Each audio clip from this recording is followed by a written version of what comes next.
Hello, Wolfpack. Happy Sunday. Hope you guys had a fantastic weekend. We are going to kick off our Monday with the start to a new kind of training cycle. We were spending a lot of time doing our Murph prep and our Cindy rounds and getting people prepared for that workout. So we're gonna take a little bit of a back seat on obviously that till next year, and we're gonna start carrying back into a new training program. It's gonna be a lot of different things we're focusing on. Barbell cycling. We're gonna start reintroducing gymnastics movements and giving an opportunity for people to work on the skills, the volume, and then progressing these. So kind of as the weeks go on, you'll see our pull-up progression or our muscle-up progression, our gymnastics in general go from these EMOMs where we're accumulating volume to actual testers and then building it, and it's going to be a great time. Same thing with the barbell cycling. We'll just keep progressing that since it's very, very challenging and we don't always get an opportunity to do it. So I hope you guys are ready. I'm excited. Monday's going to start kind of a new little squat cycle. It's going to be more like a volume squat cycle. So we're not going to get into anything super heavy for a while, especially since we're starting off with 15 total reps on the first week.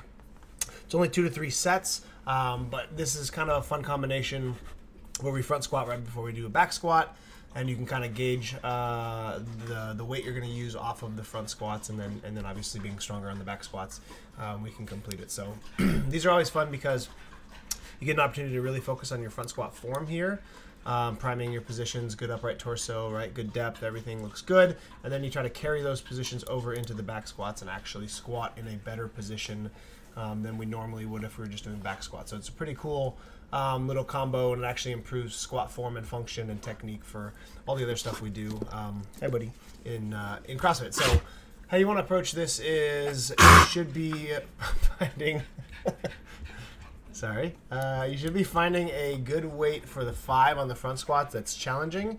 That way the 10 back squats, like I said, you're stronger from the back. They're going to be hard, but we're able to do more just because you're stronger from the back. You don't have to hold it in the rack position. So choose a weight here that you can do all 5, without breaking form or without causing too much overstrain or fatigue, since we will be building off of these as the weeks come. But also you have to put it right into the rack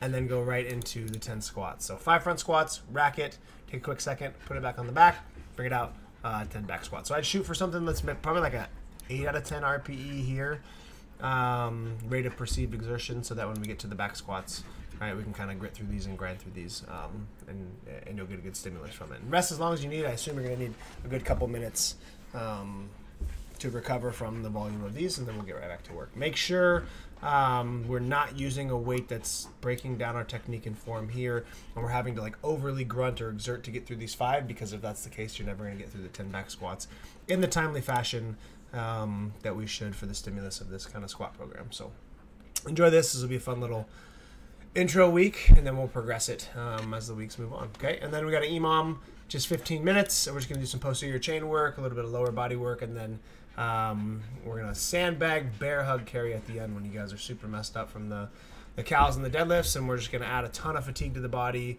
and kind of get into that panic state, and force our body to learn how to like recover and breathe through this and be okay being in this panic state. So this is a really, really fun EMOM. It's going to be pretty intense, so make sure that we follow the guidelines so that we're getting done in the time of the EMOM that we need to, so we have enough recovery and we're able to match the stimulus. So the first round, cows on the bike. Make sure we choose you guys are unbelievable tonight.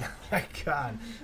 Make sure you choose the calories on the bike where you can get this done in no more than 40 seconds. Honestly, to start the first few rounds, we should be closer to 30 seconds. That way we're having ample rest after the bike, and it's not something that we have to really, really stretch for to get it done in the early rounds. So it should be something that adds fatigue, pumps up the heart rate, right? It makes us tired, but it should be something we can recover from because we have a good set of deadlifts right after. So be smart on the assault bike, and make sure we choose a pace that we can maintain for all 5 sets. Okay, and then we got 12 deadlifts.